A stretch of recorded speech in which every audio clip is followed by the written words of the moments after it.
Hi, my name's Robert Nelson. I've never really recorded a video from my webcam, so I'm going to ask that you please bear with me for this. Um, Now, for my independent project, I chose the Invincible Iron Man Doomquest by Marvel Comics. It was published in 1981 and is issue number 149. The reason I chose this is because it's one of the oldest that I was able to find in a local comic book shop, and I'm not a huge comic book reader, never really gotten into it, but my favorite superhero is Iron Man because of the movies, and I think he kind of has the best background. I always kind of found him interesting. So, why not do my project on my favorite superhero? Now, from some research, I found that this was made by David Michelinie and Bob Layton as the writers, and the illustrations are made by John Romita Jr. Iron Man came out in 1963 by Marvel Comics. Um, and a little bit about his origin is when he was 15, his parents died in a horrible accident. Because of that, he inherited Stark Industries, which is a company that has ties with the military for making weapons and ammunition. And the way he became Iron Man is while upon a delivery mission, he was bombarded and booby-trapped and captured by Wong Chu.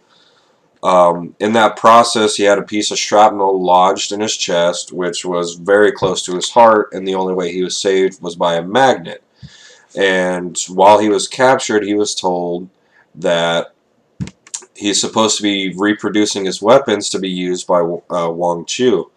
And while he was doing this, he actually ends up developing a very powerful power source, which not only saves him, but later becomes part of his Iron Man suit. And his work, he uses all the metal and parts to create a prototype for his Iron Man suit to escape, and then later goes back to Stark Industries and further develops his suit. It actually, I found it kind of interesting how well it follows the first movie of Iron Man, because I didn't know if his origins was the first thing or not. Now, I would have to say that he has typical hero qualities. From my reading in this comic and from my research, I don't really think he's a tragic hero. But of course, his flaw is seen when he's not wearing his suit. But other than that, he's kind of like Superman. He doesn't really have much faults. It seems like his suit can really take everything. Now, let's take a quick look through the pages of this comic book, and then I'll kind of go through the hero's journey. Now, of course, here's the cover of the book. Kind of just shows him flying right there. Now, when you first take a page, it has Collector Comics. On this first page, it starts out with pirates trying to take over one of the Stark Industries cargo ships. Then it moves on to more of the pirates fighting, and out of nowhere, Iron Man kind of comes in and starts whooping some butt.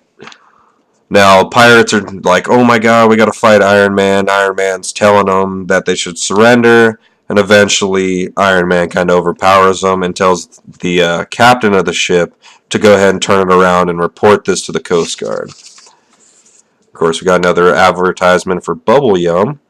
Of course, he flies out of there, and it kind of not really foreshadows, but goes back in the past to a previous issue and makes a reference here how his penthouse was blown up in a few issues ago.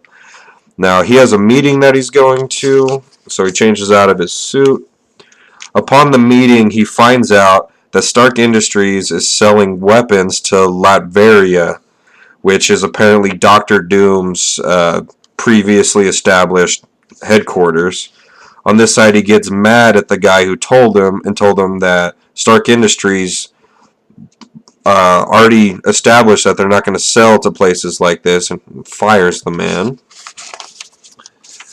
Here it's showing Doctor Doom in the past kind of saying to this magic guy who sends him up into the future to kind of figure out what things are going on. I believe that's what it seems like to me, anyways, from reading it. Of course, he goes through this time portal, and he's sent to the future. Now, in here, in the future, Doctor Doom is dealing with this another professor who's actually working on a backwards time machine type portal. Over here, Iron Man realizes after the pirates, those were probably Doctor Doom's, and he's protecting his cargo, and he gets sneak attacked by one of his contraptions here. Of course, this is more battle scene of him fighting it. He gets tangled up in wires and realizes that it's not shooting projectiles, but it's shooting electric traps, which you'll later see that Doctor Doom likes electricity a lot. But he figures this out. He escapes. Lifesavers ad. Here he's kind of to the ground and he's escaping right here, like I said. And he pretty much just fights through it. Another advertisement. Another full-page advertisement. Seems to be a common thing. Sorry for my cord. Advertisement. End of the fight. Of course, he makes the people start to escape, and he can't catch them before they fully escape, so he starts to fly home. Advertisement. Now here, upon this attack, Iron Man believes that he needs to go to Latveria and confront Doctor Doom for what he's doing. So this is him flying into Latveria, and he's instantly without his suit, and he's trapped by all of these Latverian soldiers, and he thinks he's in serious trouble. On these 2 pages, it comes out that the soldiers say that they want to be on his side and not fight against Doctor Doom, or they want to fight against Doctor Doom and not fight against Iron Man. So they offer Iron Man his help, which he refuses, but he's then released, and he makes a quick mention saying, now that my heart rate's down, he's not so worried. Then he goes and changes into a suit, and he starts flying towards the location given by the soldiers, which is Doctor Doom's castle. And upon arriving at the castle, he realizes there's some kind of, not really a force field, but a fake castle hologram that he walks through. It kind of makes him mention how he can just walk through it, and it seems off by a few feet. Of course, here he fights some robots of Doctor Doom, and then he finally confronts Doctor Doom and saying, hey, what are you kind of doing? Doctor Doom instantly gives him the chance to surrender, which he doesn't, and Doctor Doom makes a mention that, oh, this is stupid of you should have surrendered, and begins fighting him. More fight scenes, they're kind of just beating each other up. Here, Doctor Doom makes a mention of blood boiling and starts to use electricity to try to short out Iron Man's suit. In return, Iron Man talks to his suit, and his suit starts to put out equal voltage, so they both start electrocuting each other, essentially. And now here is oh, my bad, that's an advertisement for Fantastic Four. On this page, this is the last page of the comic, and it's kind of a cliffhanger. What really happens is the professor's like, yay, I just finally got rid of Doctor Doom. And what happens is he turns on the backwards time portal, which you can see is that rectangle right about, yeah, right there. This rectangle kind of just goes from the floor and instantly zaps them into the past. It's like, yay, forever gone. And then it kind of says to be continued in the next issue. Of course, more ads. And back cover is just full of ads. Now, for my first comic book, I must mention that I found it interesting. I didn't realize there'd be that many ads in it, was my first thought. But I thought it was really cool. I enjoyed reading it. I like the fight scenes. I must mention that I found the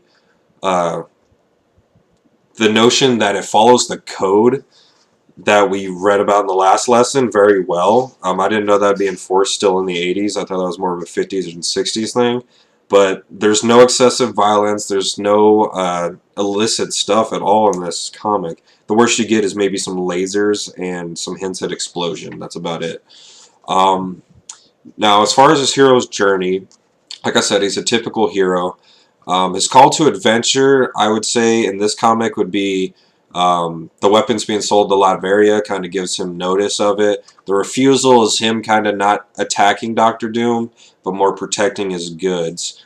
Entering the unknown, I'm going to say that's going to be him heading to Latveria to confront Doctor Doom, and then he's trapped by the soldiers thinking he's in trouble. His allies turn out to be those Latverian soldiers, which was kind of interesting. I thought he was in trouble. And then his test would be his battle with Doctor Doom, and his reward, well, we don't actually get to figure that out. I don't have the next issue of it, but it almost makes me want to go find it because I'm kind of curious how his fight with Doctor Doom ended. Well, I hope you enjoyed my report, and thank you for watching.